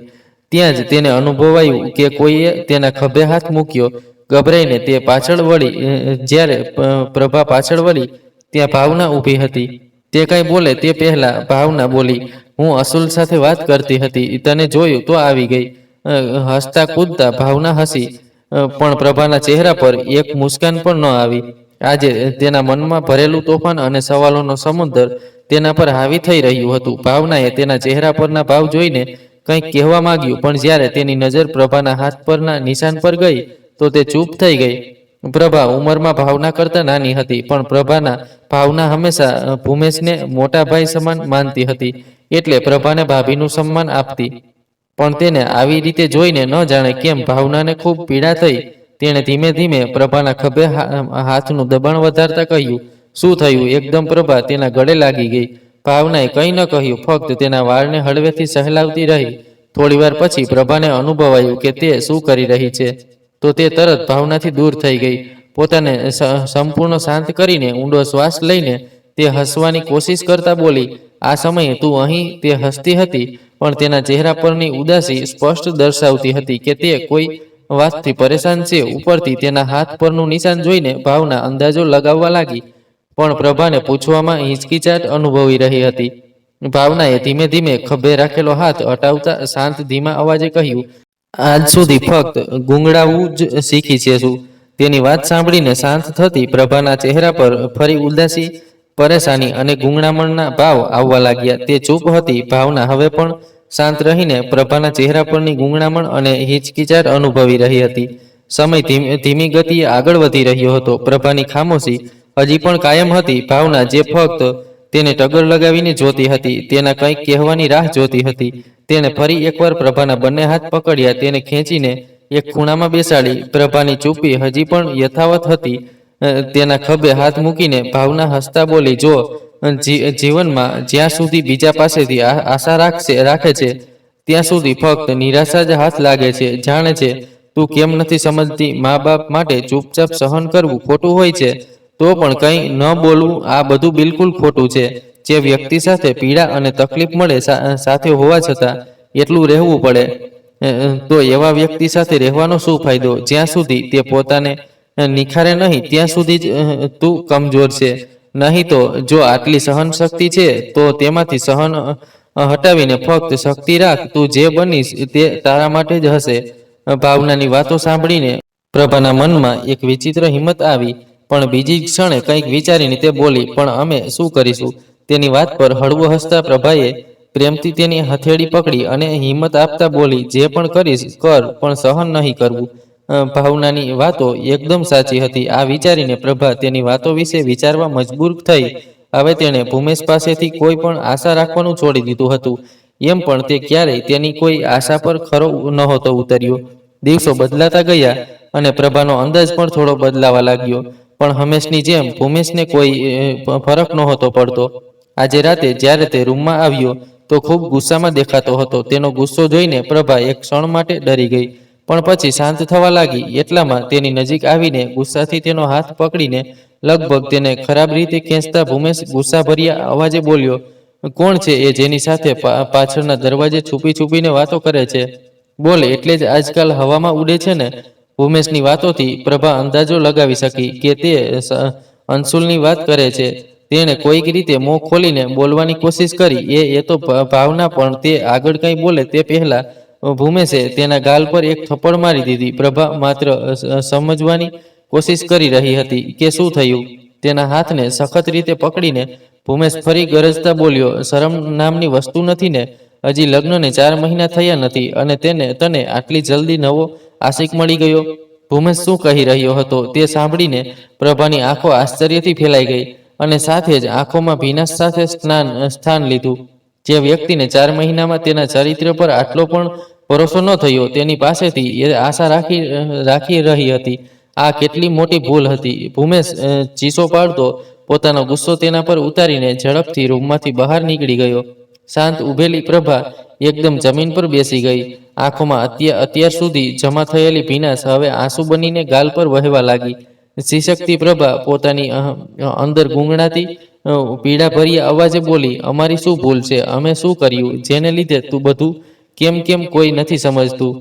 ભગવાન કેમ આટલી મુશ્કેલ જિંદગી આપી? આનાથી તો સારું કે અમે મરી જાત. ઓછામાં ઓછું આ બધું સહન ન કરવું પડત. આટલું કહેતા પણ તેની સિસકીઓ અને વહેતા આંસુ રોકાતા નહોતા. તે યથાવત જમીન પર બેસીને સિસકી રહી હતી. એટલામાં બેડ પર પડેલો ભૂમેશનો ફોન વાગવા લાગ્યો. ફોન પર દેખાતો નંબર જોઈને પ્રભાના ચહેરા પર વિચિત્ર ભાવ આવ્યા. તેણે તેને કોલ રિસીવ કરી લીધો. પ્રભા કંઈ બોલે તે પહેલા બીજી બાજુથી એક સ્ત્રીનો અવાજ આવ્યો. શું થયું? આજે અત્યાર સુધી ફોન નથી કર્યો? હું તારા કોલની રાહ જોતી હતી. આ સાંભળીને પ્રભા જે મોં ખોલવા જતી હતી સંપૂર્ણ ખામોશ થઈ ગઈ. તેણે ચૂપચાપ કોલ કાપી દીધો અને ભૂમેશનો ફોન બેડ પર પટકી દીધો. રડતી પ્રભા હવે આપોઆપ શાંત થવા લાગી. બીજા દિવસે પ્રભા પોતાના ઘરે આવી ગઈ. જે રીતે તે આવી તે જોઈને ઘરમાં આંગણામાં બેઠેલી તેની મા અને ભાભી પરેશાન થઈને એકબીજા તરફ જોવા લાગ્યા. ઘરમાં હવે બધાને ખબર પડી ગઈ હતી કે ભૂમેશ અને પ્રભા વચ્ચે કોઈ ઝઘડો થયો છે. આજનો આખો દિવસ આવી જ પરેશાનીમાં પસાર થયો. તેની મા અને ભાભીએ વાત કરવાની કોશિશ કરી પણ પ્રભાએ કોઈની સાથે વાત ન કરી. બીજા દિવસે ભૂમેશ ત્યાં આવ્યો. અધીરામસિંહે દેવિકાને પ્રભા સાથે વાત કરવાનો ઈશારો કર્યો. રૂમમાં બેઠેલી પ્રભા પાસે આવીને તેની મા દેવિકા સમજાવતા બોલી, કેમ નથી સમજતી? પાગલ થઈ ગઈ છે? બાળકી નથી હવે. તું જો બેટા, સસરામાં પતિ પત્નીમાં આ બધું થતું રહે છે. આટલી નાની વાતનું બતંગડ શું કરે છે? ઝઘડો જ થયો છે. જમાઈ તને લેવા આવ્યા છે. આ સાંભળીને પ્રભા આશ્ચર્યથી પોતાની માને જોવા લાગી. પોતાના ગાલ પર આંગળી મૂકતા તે ચીસ પાડી, તે હાથ ઉઠાવ્યો છે અમારા પર અને તું કહે છે આ બધું થતું રહે છે? તને નથી દેખાતું? તેના અવાજમાં પીડા હતી. આ સાંભળીને એક ક્ષણ માટે દેવિકાની આંખો ભીની થઈ ગઈ. તે પ્રેમથી તેના ગાલને સહેલાવવા લાગી. પણ બીજી જ ક્ષણે અધીરામસિંહનો ઈશારો યાદ આવતા બોલી, જો બેટા, અમે જાણીએ છીએ કે તને આની આદત નથી, પણ જાણે છે ને બધું કેવું હોય છે. અમે તારા બાબુજીને કહીશું, તેઓ વાત કરશે. પણ તું જ સમજ, ગુસ્સામાં જ્યારે એક હોય તો બીજાને થોડું સહન કરવું પડે. જ્યારે દેવિકાએ અધીરામસિંહને પ્રભાની વાત કરી તો તેમની આંખોમાં ગુસ્સો ભરાઈ આવ્યો. તેઓ ભૂમેશ તરફ જોતા હતા. એટલામાં ભૂમેશ બોલી ઉઠ્યો, મને કંઈ કહેવાથી પહેલા તમારી દીકરીની કરતૂત વિશે જાણી લો. બહારના દરવાજેથી એ પોલીસવાળા સાથે વાતો કરતી રહે છે. મોહલ્લાના લોકો વાતો બનાવે છે. તેમ છતાં બાબુજીએ માજીએ કોઈએ લઈ જવાની ના નથી પાડી. થોડું તમારી દીકરીને સમજાવો. ભૂમેશની આ વાતો સાંભળીને પ્રભાના પરિવારવાળા કંઈ બોલી શકે તેમ ન રહ્યા. પ્રભાને ફરી એકવાર ભૂમેશના ઘરે જવું પડ્યું. પણ પ્રભા સમજી ગઈ હતી કે તે જ્યાં હકથી ગઈ હતી ત્યાં પણ તે જઈ શકે તેમ નથી. ઘરે આવતા જ દીનાનાથજી અને ઉર્મિલાના તાણા સાંભળવા મળ્યા. આજે તેમને સંપૂર્ણપણે અવગણતા પ્રભા બોલી, મને લેવા તમારો દીકરો જાતે જ ગયો હતો. જો આટલી સમસ્યા હતી તો રોકી લેત. આટલું કહીને કોઈની વાત સાંભળ્યા વિના તે ભૂમેશના રૂમ તરફ આગળ વધી ગઈ. બધા આશ્ચર્યથી એકબીજાના ચહેરા તરફ જોતા રહ્યા. ઉર્મિલા ચીડાઈને ગુસ્સાથી પોતાના પતિ અને દીકરાને સંભળાવતા બોલી, જોયું મહારાણીનું રૂબાબ?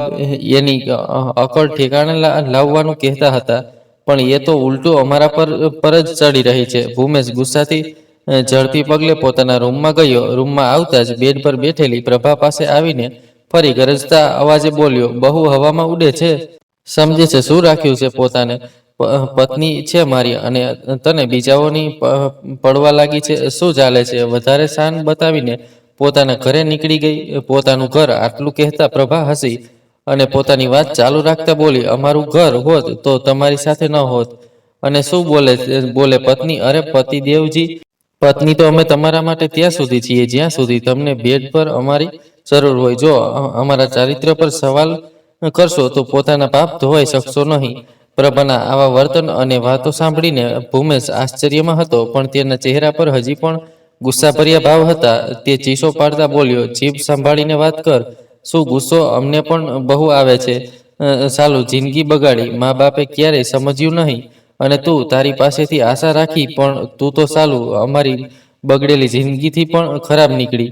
પ્રભા આ સમયે ખૂબ ગુસ્સામાં હતી અને ભૂમેશ તેના આવા વર્તનથી વધુ ગુસ્સે થઈ રહ્યો હતો. તે તેના ગાલ પર થપ્પડ મારવા ગયો, પણ પ્રભાએ તેનો હાથ પકડી લીધો. તેની આંખોમાં અત્યાર સુધીનો દબાયેલો ગુસ્સો ભરાઈ આવ્યો. ખૂબ ગુસ્સાથી તેનો હાથ ચટકતા તે બોલી, 4 મહિનાથી સાથે રહીએ છીએ, એકવાર પણ તે બરાબર વાત નથી કર્યું, રંગ ન બદલી શક્યા. પણ પોતાને બદલવાની શરૂઆત કરી, જેથી તું ક્યારેક પણ જ્યારે તું ધ્યાન પણ નથી આપતો તો અમારી સાથે કેમ? હવે બહુ થયું, જો એકવાર પણ હાથ ઉઠાવ્યો તો આખા ખાનદાનને જેલમાં નખાવી દઈશ. પછી તારી એ મહેબૂબાને જેલમાં જ મળજે.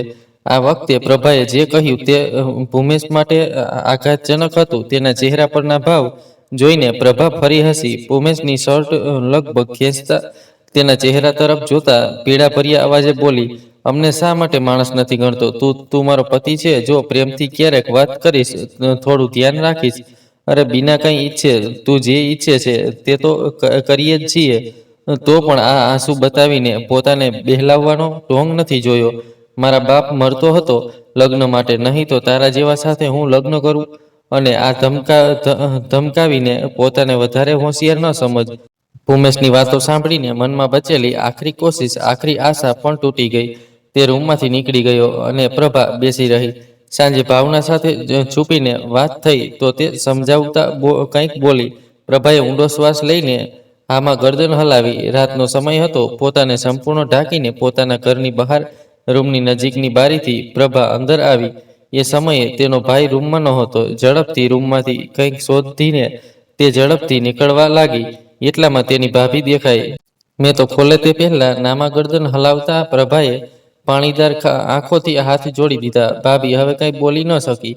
પ્રભા ફરી બહાર નીકળી. ઘરથી થોડે દૂર આવી જ્યાં ભાવના અને અંશુલ હતા.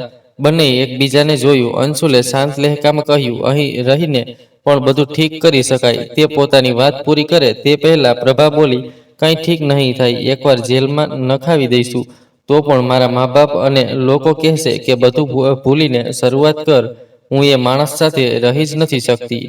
પ્રભાની આંખોમાં આ સમયે એક સૂનાપણ હતું. આટલા મહિનાઓમાં તેણે ભૂમેશની નજરમાં આવવા માટે દરેક સંભવિત પ્રયાસ કર્યો. તે દરેક વસ્તુ કરી જે તેના માટે કરી શકાય. પણ હવે તે કેટલું કરી ચૂકશે? અને જો તે ફક્ત તેનો જ હતો તો કદાચ આ પ્રયાસ ક્યારેય ખતમ ન થાત. પણ ગઈકાલે જે છોકરી સાથે વાત થઈ તેના વર્તનથી ભૂમેશ તેની નજરમાં ગીરી ગયો હતો. ભાવનાએ તેના ખભે હાથ મૂક્યો. પછી અંશુલ તરફ જોતા બોલી, તું જ્યાં પહેલા રહેતો હતો એ ઘર ખાલી હશે ને? અંશુલે હામાં ગરદન હલાવી. ત્યારે પ્રભા ધીમેથી બોલી, તમે લોકોએ અમારા માટે બહુ કર્યું, અમે જાતે કંઈક જોઈ લઈશું. અંશુલે પ્રભાની વાત સાંભળીને ગંભીરતાથી કહ્યું, હું પોલીસ વાળો છું. ભૂમેશ અને તેના પરિવાર સામે કડક કાર્યવાહી થઈ શકે છે. તે કહ્યું કે તું કંઈ નથી કરવા માંગતી. તેમનાથી હંમેશા માટે છુટકારો જોઈએ છે. તારી વાત ફક્ત એ જ શરતે માની છે કારણ કે તું ભાવના માટે અને મારા માટે એક મિત્ર સમાન છે. આ નાતે મદદ કરવી બનતી છે અને નહીં તો પોલીસવાળા તરીકે તે બનતી જ છે. પ્રભા, તે હિંમત બનાવી છે એ જ બતાવ. અમારી સાથે સંબંધ તોડવાની જરૂર નથી. ભાવનાએ ખૂબ પ્રેમથી કહ્યું. તો પ્રભા કંઈ બોલી ન શકી.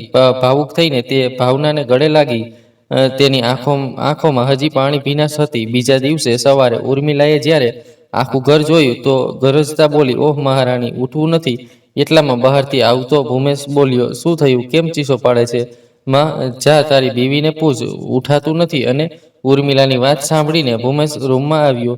ત્યાં પ્રભા નહોતી. આખા રૂમમાં આમ તેમ તેને શોધતો હતો, જાણે તે કોઈ સામાન હોય. જ્યારે પ્રભા ન મળી તો તેના મગજમાં ગઈ રાતની વાત યાદ આવી. ચહેરા પર પરસેવો છૂટી ગયો.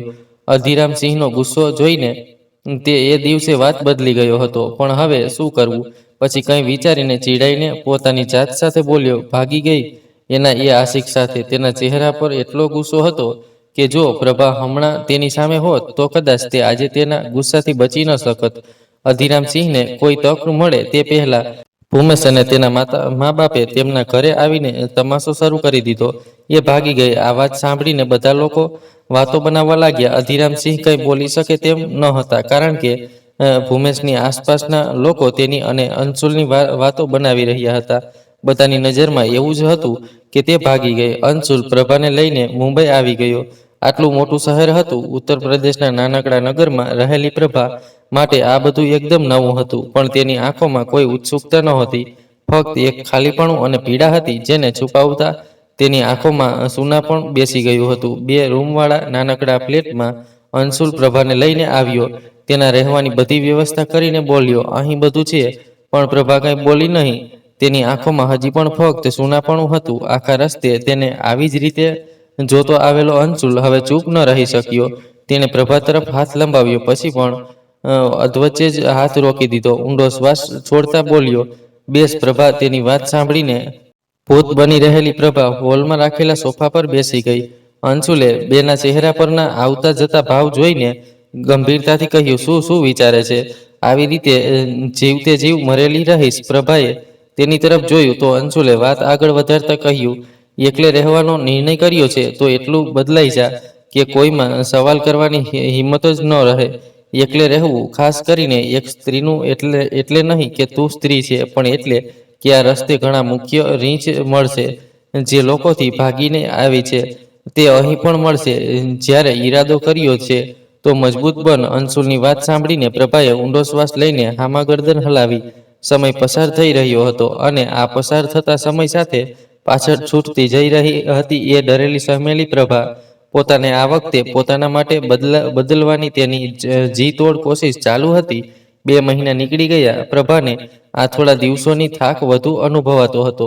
અચાનક કંઈક ધ્યાનમાં આવ્યું અને ચહેરા પર એક વિચિત્ર ડર ઉભરી આવ્યું. ભાવના અને અંશુલ આજે ત્યાં જ હતા. ડોક્ટરે જ્યારે પ્રભાને ચેક કરી તો એ જ થયું જેની ગભરાહટ પ્રભાના ચહેરા પર દેખાઈ હતી. વોર્ડમાંથી બહાર આવતા ડોક્ટર બોલ્યા, શી ઇઝ પ્રેગ્નેન્ટ, તેનું સારું ધ્યાન રાખજો. આટલું કહીને તેઓ ચાલ્યા ગયા. અંશુલ અને ભાવના એકબીજા તરફ જોતા હતા, જાણે કહેતા હોય કે આટલી મુશ્કેલીથી તે આગળ વધી રહી હતી અને હવે ફરી પાછળ જવું પડશે. આટલામાં બહાર આવતી પ્રભા પર નજર પડી અને તેના ચહેરા પરની હળવી મુસ્કાન જોઈને બંનેએ એકબીજા તરફ જોઈને હસી લીધું. લાંબા સમય પછી આજે પ્રભા ખુશ હતી. આ ખુશીનો અર્થ હતો કે હવે જૂની વાતો અને ભૂમેશ સાથે તેનો કોઈ સંબંધ બચ્યો ન હતો. આ 2 મહિનામાં તેણે પોતાને સંભાળવાનું શીખી લીધું હતું અને આ નવા વાતાવરણમાં રહેવાની આદત પાડવા લાગી હતી. સમય પસાર થતાં પ્રભા માટે એક મુશ્કેલ સમય શરૂ થયો. જ્યારે પરિવાર અને પોતાના લોકોની જરૂર હતી તે સમયે તે ખૂબ એકલી હતી. અંશુલ અને ભાવનાએ કહ્યું હતું કે તેઓ તેની મદદ માટે તેની સાથે રહેશે, પણ પ્રભાએ તેમને ઘણી મદદ લઈ લીધી હતી. હવે કોઈનો સહારો લેવો તેને ડરાવતું હતું. તેમ છતાં તેઓ કંઈક ને કંઈક તેની મદદ કરી રહ્યા હતા. પોતાના ખર્ચા ચલાવવા માટે પ્રભાએ ઘરે નાનું સિલાઈનું કામ શરૂ કર્યું. આ કામ દ્વારા તે પોતાની સ્વાસ્થ્યનું ધ્યાન રાખી શકતી હતી. મુશ્કેલ સમયમાંથી પસાર થઈને પીડાભરી જીવન જીવતા તેણે એક પ્યારી દીકરીને જન્મ આપ્યો. તેનું રૂપ રંગ પ્રભા જેવું જ હતું. હવે ધીમે ધીમે પોતાની દીકરીની ઉછેર સાથે પ્રભાએ પોતાની અંદરના ગુણોને ઓળખીને તેના પર કામ શરૂ કર્યું. 8 વર્ષ પછી અધિરામસિંહના ઘરમાં દોડતી ગુડિયા પ્રભાના ભાઈ ભાભીની દીકરી બોલતી જતી હતી. દાદા દાદીજી, કાલે ટીચરે કહ્યું કે ન્યૂઝપેપરમાં એક બહાદુર છોકરીનો ઇન્ટરવ્યૂ આવશે, આપણે જોઈશું. આ સાંભળીને દેવિકા હસી, પણ અધિરામસિંહના ચહેરા પર જાણે કોઈ ભાવ જ ન રહ્યો. મુંબઈના એક પોશ વિસ્તારમાં એક મોટા ઘરમાં હોલમાં 2-3 નોકર મોં લટકાવીને ઊભા હતા. એટલામાં કોઈ આવ્યું અને તેઓ બોલી ઉઠ્યા, મેડમ, ભાગ્યા ખાતી નથી. પ્રભાના ચહેરા પર મુસ્કાન આવી. ચહેરા પર ચમક સાથે ખુશી હતી. સાદી સાડીમાં પણ તેનું વ્યક્તિત્વ નિખરી રહ્યું હતું. હસતા હસતા પ્રભાએ બધાને જવાનો ઈશારો કર્યો. પોતે સીડીઓ ચડીને ઉપર ગઈ. રૂમમાં આવી તો જોયું મોં લટકાવીને બેઠેલી ભાગ્યા પોતાની જાત સાથે બબડતી હતી, મમ્માના ઇન્ટરવ્યૂમાં ભાગ્યા જશે, બિલકુલ જશે. અમારી પ્રિન્સેસ અમારી સાથે જશે, કારણ કે મમ્માને તારા વિના નથી જવું, બચ્ચા. પ્રભાએ તેની પાસે આવીને કહ્યું અને તેની બાજુમાં બેસી ગઈ. તેની વાત સાંભળીને ભાગ્યાની આંખોમાં ચમક અને નાના પ્યારા ચહેરા પર ખુશી ઝળકી, જે જોઈને પ્રભાએ પ્રેમથી તેનું માથું ચૂમી લીધું. આ 8 વર્ષમાં પોતાને બદલવાથી લઈને આ મુકામ સુધી પહોંચવાનો લાંબો અને મુશ્કેલીઓથી ભરેલો સંઘર્ષ કરીને આજે ખરેખર પ્રભા ખુશ હતી, એ પણ એકલી, કોઈના સાથ વિના. તેણે પોતાની જીવનનો આ સંઘર્ષ મુશ્કેલીથી જ સહી પણ પાર કરી લીધો. આજે તે મુંબઈની એક વર્કિંગ વુમન હોવા ઉપરાંત એક જાણીતી એન્ટરપ્રેનર હતી, જેણે ઘણી મહિલાઓની મદદ માટે ઘણું કર્યું. જે ખામીઓને તે અત્યાર સુધી છુપાવતી હતી, તે આજે સફળતાના શિખર પર હતી, જેની કલ્પના પણ તેણે ક્યારેય નહોતી કરી. બીજા દિવસે ભાગ્યા ફાઉન્ડેશનની બહાર ઘણા મીડિયા, ઘણા લોકો હતા. આ બધાની વચ્ચે પ્રભા પોતાની દીકરી ભાગ્યાનો હાથ પકડીને અંદર આવી. ઘણી મહિલાઓ મોટી સંખ્યામાં ત્યાં એકઠી થઈ હતી. પ્રભાએ ભાગ્યાને પોતાની એક મહિલા સાથે પાછી છોડી અને બધા ધીમે ધીમે પોતાની જગ્યાએ બેસવા લાગ્યા. હોલમાં જે સ્ટેજ હતું તે તરફ પ્રભા આવી પોતાની જગ્યાએ આવીને ત્યાં હાજર લોકો અને ખાસ કરીને મીડિયા તરફ જોતા પ્રભાએ કહેવાનું શરૂ કર્યું, સૌથી પહેલા તો અમે બધાની માફી માંગીએ છીએ કે આટલા સમયથી તમે ઇન્ટરવ્યૂ ઈચ્છતા હતા પણ અમે ટાળતા હતા. ખેર, આજનો દિવસ અને આ ઇન્ટરવ્યૂ અમે ભાગ્યા ફાઉન્ડેશનમાં એટલે કરી રહ્યા છીએ કારણ કે આજે આ ઇન્ટરવ્યૂ સાથે આ ફાઉન્ડેશનનું ઉદ્ઘાટન સમારોહ છે. મીડિયાના સવાલોની લાઈન લાગવા લાગી. તમે અત્યાર સુધી પોતાના વિશે કેમ નથી કહ્યું? ભાગ્યા ફાઉન્ડેશનનું નામ કેવી રીતે વિચાર્યું? મહિલાઓની મદદ પાછળ શું રાજનીતિમાં આવવાનો હેતુ છે? તમે અચાનક અહીં કેવી રીતે પહોંચ્યા? આખરી સવાલે પ્રભાની આંખો સામે તેનું ભૂતકાળ લઈ આવ્યું. ચહેરા પર હળવી મુસ્કાન લાવતા તેણે વાત ચાલુ રાખી, અત્યાર સુધી સામે નહોતા આવ્યા પણ આજે તો આવી ગયા. ભાગ્યા ફાઉન્ડેશનનું નામ અમારી દીકરી ભાગ્યાના નામ પર રાખ્યું. પર્સનલ કારણ છે કે તેના આવ્યા પછી અમારું જીવન બદલાઈ ગયું અને અચાનક અહીં સુધી બિલકુલ નથી પહોંચ્યા. 8 વર્ષનો સમય, લાંબો સમય અને સંઘર્ષ અમને અહીં લઈ આવ્યો અને સૌથી મહત્વનું એ બે લોકો જેમણે દરેક પળે સાથ આપ્યો અને મહિલાઓની મદદનું કારણ. આજે અહીં જે મહિલાઓ અમારી સાથે જોડાયેલી છે તેમને જોઈને બધું ઘણું મનમાં આવે છે. એક ક્ષણ ચૂપ રહીને ગંભીરતાથી તેણે વાત ચાલુ રાખી, ઉત્તર પ્રદેશના એક નાનકડા નગરમાંથી છું. બાળપણથી રંગને લઈને સ્ત્રી પુરુષ વચ્ચેનો ભેદભાવ જોયો છે. માનું છે કે જમાનો બદલાઈ રહ્યો છે પણ આજે પણ ઘણી જગ્યાએ આ બધું સામાન્ય છે. સાંભળવામાં વિચિત્ર લાગે છે. ઘરેલું હિંસા, ભેદભાવ પણ કરનાર કરે છે. ત્યારે એક રિપોર્ટરે સવાલ કર્યો, શું તમે ઘરેલું હિંસાનો ભાગ બનેલી મહિલાઓની મદદ કરો છો? પ્રભા બોલી, ઘરેલું હિંસા તો ફક્ત એક નાનું શબ્દ છે. આટલું કહેતા તેની આંખો સામે જાણે તેનું જીવન ફરી ગયું.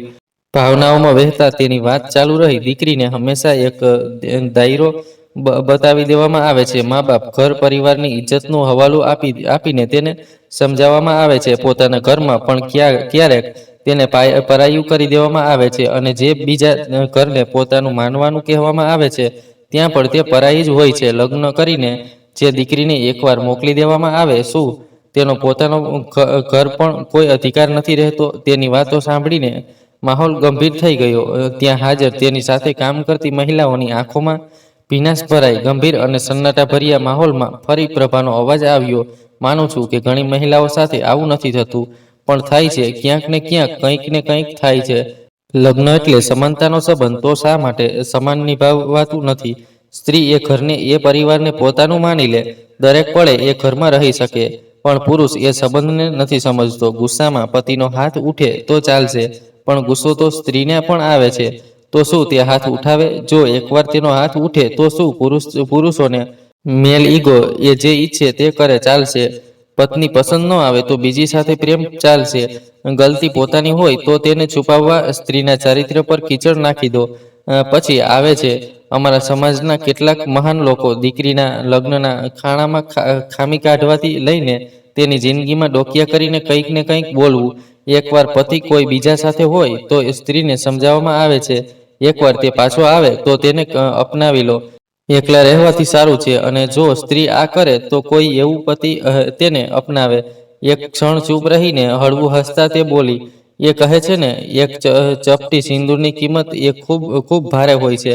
માંગ ભરવાથી કોઈ અજાણ્યાનો અમારા પર અમારાથી વધુ અધિકાર થઈ જાય છે. પોતા પરથી પોતાનો હક પણ છીનવી શકે છે. જો સમાનતાનું નામ આપો છો તો સન્માન કરો ને. હવે તમે વિચારતા હશો, આ શું કહેવા લાગી?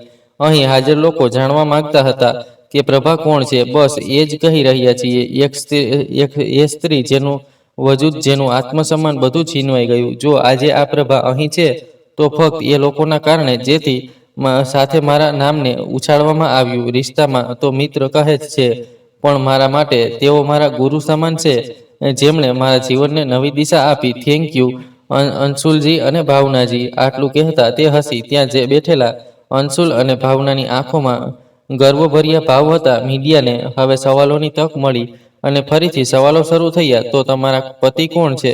શું તેમણે તમને છોડી દીધા? પ્રભાએ બધા સવાલોને અવગણતા કહ્યું, હવે ફાઉન્ડેશનનો ઉદ્ઘાટન સમારોહ શરૂ કરીએ. મુશ્કેલીથી બધા સવાલોને અવગણતા આ કાર્યક્રમ શરૂ થયો.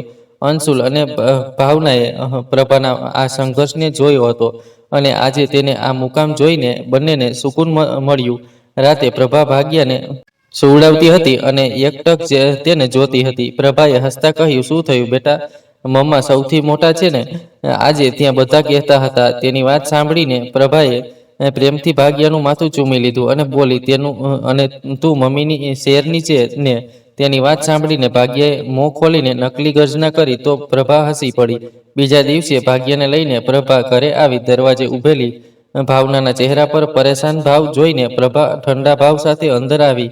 જેવું વિચાર્યું હતું તેવું જ થયું. ત્યાં તેનો પરિવાર, ભૂમેશ અને તેનો પરિવાર પણ હતો. આટલામાં બધા લોકોને જોઈને ભાગ્યા માસુમિયતથી બોલી, મમ્મા આ બધા કોણ છે? તમે એમને ઓળખો છો? તેના સવાલ પર બધાની નજર તેના પર ગઈ. ત્યારે પ્રભાએ નીચે ઝૂકીને પ્રેમથી કહ્યું, બેટા તું જા, અમે થોડી વારે મળીએ છીએ. ભાગ્યાએ કંઈક કહેવા માંગ્યું પણ પ્રભાએ નામા ગરદન હલાવી તો સમજદાર બાળકીની જેમ તે ચૂપચાપ રૂમ તરફ ચાલી ગઈ. અધીરામસિંહે સખત અવાજે કહ્યું, આ બધું શું છે? હા બેટા, કેમ ભાગીને આવી? દેવિકા બોલી. પણ પ્રભા ચૂપચાપ ઊભી હતી. ભૂમેશે તેની તરફ જોતા કહ્યું, ક્યાં હતી? અને આટલા પૈસા, આ નામ અને આ બાળકી કોની છે? તેના સવાલ સાંભળતા જ પ્રભાની આંખોમાં ગુસ્સો ભરાઈ આવ્યો અને ચીસો પાડતા બોલી, એક્સક્યુઝ મી ભૂમેશ ગુપ્તા, અમારાથી સવાલ કરવાનો તમને કોઈ હક નથી અને ન તમારા સવાલોનો જવાબ આપવાની અમને જરૂર છે. ભૂમેશે જડબા ભીંચતા કંઈક કહેવા માંગ્યું પણ તે પહેલા પ્રભા ફરી તેના પર ગરજી, અને અમારી બાળકીનો સવાલ કરવાનો હક તો તમને બિલકુલ નથી રહી. વાત તેના પિતાની તો એ તું જ છે જેની અમારી દીકરીને જરૂર નથી. ઉર્મિલાએ અધીરામજી અને દેવિકા તરફ જોતા તંજ કસતા કહ્યું, જોઈ રહ્યા છો બેટીના તેવર? એ મહારાણી એક બે ઓલડ સો કોલ્ડ એક સાસુમાં વધારે ગરજી નહીં. ઉંમર થઈ ગઈ, જો અહીં પટકી ગઈ તો મુશ્કેલી થશે. ઉર્મિલાના આવા જવાબના અંદાજને જોઈને ભાવના ચહેરા પર મુસ્કાન આવી. અધીરામસિંહ ગુસ્સાથી બોલ્યા, શહેરમાં આવીને બધું ભૂલી ગઈ? પ્રભા બોલી, હા બાબુજી, જેમ તમે લગ્ન કરીને તમારી દીકરીને ભૂલી ગયા, તેમજ તેના અવાજમાં દર્દ ભળેલું હતું. આ સાંભળીને રડતા દેવિકા પ્રભા પાસે આવી અને બોલી, બેટા આ શું બોલે છે? પણ માં નજીક આવતા પ્રભાએ પગ પાછળ ખેંચ્યા અને હાથ આગળ કરતા બોલી, ખૂબ મુશ્કેલીથી આ બધા ઝંઝળમાંથી છૂટ્યા છીએ, હવે ન બાંધો અમને. એક ઠંડો શ્વાસ છોડતા તેની માં તેની વાત સાંભળીને હેરાન હતી. અધીરામજી અને બીજા બધા પણ હક્કાબક્કા રહી ગયા. પણ પ્રભાએ બધાને જોતા હસી દીધું. એકવાર ગૌરથી પોતાના બાબુજીને જોતા બોલી, કહ્યું હતું ને, અમને કોઈ આટલી સરળતાથી નથી અપનાવી શકતું. કહ્યું હતું પણ બાબુજીની આગળ ચાલે નહીં. અને માને લાગતું હતું કે લગ્ન વિના જીવન અધૂરું રહી જશે. દીકરીનું ઘર બસાવવા આટલો ખર્ચો નકામો થઈ શકે છે, પણ તેને પોતાના પગ પર ઊભી રાખવાની જરૂર નથી લાગતી. માં તું તો સમજતી હતી ને, કહેતી હતી એકે તો ઝૂકવું પડે છે. દેવિકા અને અધીરામજીને એ દિવસ યાદ આવ્યો. પ્રભાનો ગુસ્સો, તેની પીડા, તેનું દર્દ હવે એકસાથે બહાર આવવા લાગ્યું. ટેબલ પર રાખેલું ફૂલદાની જમીન પર ફેંકતા તડપતા અવાજે બોલી, કેમ કેમ ઝૂકવું પડે છે? કેમ? અમે જે કહેવામાં આવ્યું તે કર્યું. હંમેશા તમે લોકોએ જે ઈચ્છ્યું તે જ કર્યું. તો પણ એક અજાણ્યા પર આટલો ભરોસો થઈ ગયો, જે પોતાની દીકરીને એકવાર પણ ન સમજ્યા. અને માએ શું કહ્યું હતું? હા, સાસરું જ પોતાનું ઘર હોય છે, પણ આ લોકો તો પરાયા હતા ને, તો એમનું ઘર અમારું કેવી રીતે હોઈ શકે? જ્યારે જે ઘરમાં આટલા વર્ષો રહ્યા, જ્યાં અમારા પોતાના હતા, તે પરાયા થઈ ગયા, તો કોઈ પરાયાનું ઘર અમારું કેવી રીતે હોઈ શકે? તેના અવાજમાં હજી પણ ઘણું દર્દ હતું. અમે બધું કર્યું આ માણસ માટે. નફરત ભરી નજરે ભૂમેશ તરફ જોતા તે ચીડાઈને બોલ્યો, હા, આખા મહોલ્લામાં બદનામી કરાવી રાખી. પ્રભાએ ગરજતા કહ્યું, ચૂપ, એકદમ ચૂપ. બદનામી? જીવન મુશ્કેલ તે કર્યું. અને શું કહેતો હતો? કોનું બાળક છે? યાદશક્તિ બહુ નબળી છે તારી તો. ખુલ્લેઆમ કહીએ. ભૂમેશ પાસે આવીને તેના ગાલ પર જોરદાર થપ્પડ મારતા બોલી, અમારા ચારિત્ર્ય પર સવાલ ઉઠાવવા ગુસ્સો આવ્યો અને હાથ ઉઠાવ્યો તારી પાસેથી જ શીખ્યા છીએ. આ ભૂમેશ ગુસ્સાથી બોખલાઈને બોલ્યો, પાગલ થઈ ગઈ છે? પ્રભાએ તેની શર્ટ ખેંચીને દાંત ભીંચતા કહ્યું, આ તેવર ન બતાવ. હવે તું અમારો પતિ નથી. અને એક વાત કહીએ, જ્યારે પોતાનું દામન ડાઘદાર હોય તો બીજાથી સવાલ કરવાની હિંમત ક્યાંથી લાવે છે? હા કહે, એ શું હતું? ભૂમેશ કંઈ કહેવા ગયો, પણ પ્રભાએ ગુસ્સાથી તેની કોલર ખેંચતા કહ્યું, જ્યારે પસંદ નહોતી તો શા માટે અમારી સાથે લગ્ન? અને શું કહ્યું હતું? બાપે કહ્યું એટલે લગ્ન કર્યા, અને ચક્કર બીજા સાથે, અને હેવાનિયત બતાવવા યાદ આવતું હતું, તું અમારો પતિ છે. એક વાત કાન ખોલીને સાંભળ ભૂમેશ ગુપ્તા, તારી સાથે અમારો કોઈ સંબંધ નથી. ભૂમેશે કહ્યું. બાળકી, બાળકી, તારી બાળકી. પ્રભા હસવા લાગી, જાણે પાગલ થઈ ગઈ હોય. પણ કદાચ એ પીડા હતી જેને વર્ષોથી દબાવવાની કોશિશ કરતી હતી. ભૂમેશને ઝટકતા ગરજતા બોલી, ભાગ્યા. પ્રભા, અમારી દીકરીનું નામ તારા જેવા માણસ સાથે મેળવીને અમે તેને એવી નથી બનાવવા માંગતા જેવી અમે પહેલા હતા. અને એક વાત, એ અમારી પ્રિન્સેસ છે. તમારી જેમ દબાવવાનું અમે તેને નથી શીખવ્યું. અને હા, જોયું ને, રંગરૂપ અમારું જ છે ને. તે શું કહ્યું હતું? શકલ જોઈ છે, ફક્ત કહેવાથી તે તારી દીકરી નથી થઈ જતી. પ્રભાના મનમાં રહેલો ગુસ્સો, વર્ષોની પીડા, બધું જ એકસાથે બહાર આવી રહ્યું હતું. આ બધું બહાર કાઢીને તેને થોડું હળવું લાગ્યું. ભાવનાએ તેને હસતા જોઈ. આજે ખરેખર આ તે પ્રભા હતી જે લાંબા સંઘર્ષ પછી નિખરીને સામે આવી હતી. એકવાર ફરીથી બધાને જોતા પ્રભા બોલી, 8 વર્ષથી અમારો કોઈ અતાપતો નહોતો. ત્યારે તો કોઈએ જાણવાની કોશિશ પણ નહોતી કરી. તો આજથી પણ અમે એમ જ સમજો કે તમારી જિંદગીમાં અમે કોઈ હતા જ નહીં. આ નિર્ણય સાચો હતો કે નહીં તેનો તેને કોઈ અંદાજો નહોતો. પણ જ્યારે કોઈ સમજનારું ન હોય, કોઈ સાથ ન આપે, તો એ લોકો સાથે શું કરવું? મનમાં જે ડર હતો એકલે કેવી રીતે રહીશ તે હવે નીકળી ગયો હતો. કારણ કે હવે તે બદલાઈ ગઈ હતી. તેને સમજાઈ ગયું હતું કે એકલે પણ રહી શકાય છે. અને તે આટલા વર્ષોથી એ જ કરી રહી હતી. આધીરામસિંહની આંખોમાં પછતાવો હતો અને ભૂમેશની આંખોમાં પણ એ જ ભાવ હતા. પણ આટલું બધું થયા પછી તેમનો એક અફસોસ, પ્રભાની જિંદગીની તે પીડાને નહોતો મટાડી શકતો જે તે આટલા સમયથી અનુભવી રહી હતી. રંગને લઈને સાંભળવું, લગ્ન, ભૂમેશની જબરજસ્તી, તેના પર ધ્યાન ન આપવા છતાં પતિનો હક જતાવવો, ખોટું ન હોવા છતાં તેના ચારિત્ર્ય પર સવાલ, આ બધી પીડાઓ અને મુશ્કેલ પરિસ્થિતિઓમાંથી પસાર થઈને આજે મુશ્કેલીથી તેણે પોતાના માટે જીવવાનું શીખ્યું હતું. બધા ચાલ્યા ગયા અને આજે ખરેખર પ્રભા આઝાદ થઈ હતી. પોતાના સંઘર્ષથી, પોતાની પીડાથી. ભાવના અને અંશુલ તેને હિંમતથી બધાનો જવાબ આપતી જોઈને ખુશ હતા. આખરે એ જ લોકો હતા જેમના સાથના કારણે આજે આ પ્રભા સામે આવી હતી. હિંમત દરેકની અંદર હોય છે, બસ જરૂર હોય છે ભાવના અને અંશુલ જેવા કોઈની જે તેને જગાડીને નવી રાહ આપે અને સંઘર્ષમાં સાથ મળે. પ્રભાને તે મળ્યો હતો. બંને તરફ જોતા હસતા પ્રભાએ કહ્યું, સાચું કર્યું ને? તેમણે હામાં ગરદન હલાવી. આજે તે ખુશ, તે મુસ્કુરાન જે પ્રભાના ચહેરા પર હતી તે સાચી હતી, એકદમ સાચી. તે તેની જીત સાથે તેની નવી જિંદગીને ઉજ્જવળ બનાવનારી હતી. આ સ્ટોરી એક પ્રેરણાદાયી વાર્તા છે જે એક સ્ત્રીના સંઘર્ષ, હિંમત અને આત્મસન્માનની યાત્રાને દર્શાવે છે. જો તમને આ વાર્તા ગમી હોય તો તમારો વિચાર શેર કરો.